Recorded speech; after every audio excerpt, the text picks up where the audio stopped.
ಗುರುಗಳಿಗೆ ನನ್ನ ಪ್ರಣಾಮಗಳು. ನಾನು ನಿಮ್ಮಲ್ಲಿ ಒಂದು ಪ್ರಶ್ನೆ ಕೇಳುತ್ತೇನೆ, ದಯವಿಟ್ಟು ಉತ್ತರಿಸಿ. ಗುರುಗಳೇ, ಕಷ್ಟಗಳನ್ನು ದೇವರು ಏಕೆ ಕೊಡುತ್ತಾನೆ? ಶಿಷ್ಯ, ನಿನ್ನ ಪ್ರಶ್ನೆಗೆ ಖಂಡಿತ ಉತ್ತರ ಕೊಡುತ್ತೇನೆ, ಕೇಳಿ. ಮಾನವನ ಜೀವನದಲ್ಲಿ ಕಷ್ಟಗಳು ಅನಿವಾರ್ಯವಾಗಿವೆ. ಸುಖ ಮತ್ತು ದುಃಖಗಳು ಜೀವನದ ಎರಡು ಮುಖಗಳಂತೆ ಇರುತ್ತವೆ. ಇಂತಹ ಸಂದರ್ಭಗಳಲ್ಲಿ ದೇವರು ಕಷ್ಟಗಳನ್ನು ಏಕೆ ಕೊಡುತ್ತಾನೆ ಎಂಬ ಪ್ರಶ್ನೆ ಪ್ರತಿಯೊಬ್ಬರ ಮನದಲ್ಲೂ ಉದಯಿಸುತ್ತದೆ.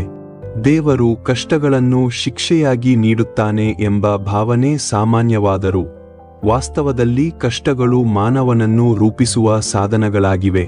ಕಷ್ಟಗಳು ಬಂದಾಗ ಮಾನವನಲ್ಲಿ ಸಹನಶಕ್ತಿ, ಧೈರ್ಯ ಮತ್ತು ಆತ್ಮವಿಶ್ವಾಸ ಬೆಳೆಯುತ್ತದೆ.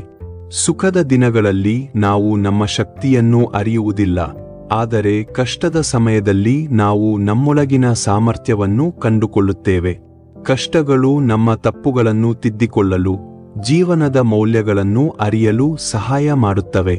ಅಹಂಕಾರ ಕಡಿಮೆಯಾಗಿಸಿ ವಿನಯ ಮತ್ತು ಕೃತಜ್ಞತೆಯನ್ನು ಬೆಳೆಸುವಲ್ಲಿ ಅವು ಮಹತ್ವದ ಪಾತ್ರವಹಿಸುತ್ತವೆ.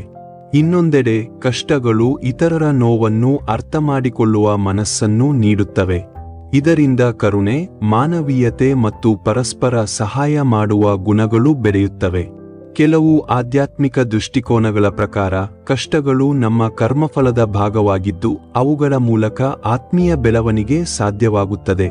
ಆದುದರಿಂದ ದೇವರು ಕಷ್ಟಗಳನ್ನು ನಮ್ಮನ್ನು ಕುಗ್ಗಿಸಲು ಅಲ್ಲ, ನಮ್ಮನ್ನು ಬಲಿಷ್ಠರಾಗಿಸಲು ಮತ್ತು ಜೀವನದಲ್ಲಿ ಸರಿಯಾದ ದಾರಿಯಲ್ಲಿ ಸಾಗಲು ಕಷ್ಟ ಕೊಡುತ್ತಾನೆ ಎಂದು ತಿಳಿಯಬೇಕು. ಕಷ್ಟಗಳನ್ನು ಸರಿಯಾದ ದೃಷ್ಟಿಯಿಂದ ಎದುರಿಸಿದರೆ ಅವೇ ನಮ್ಮ ಯಶಸ್ಸಿನ ಮೆಟ್ಟಿಲಾಗುತ್ತವೆ.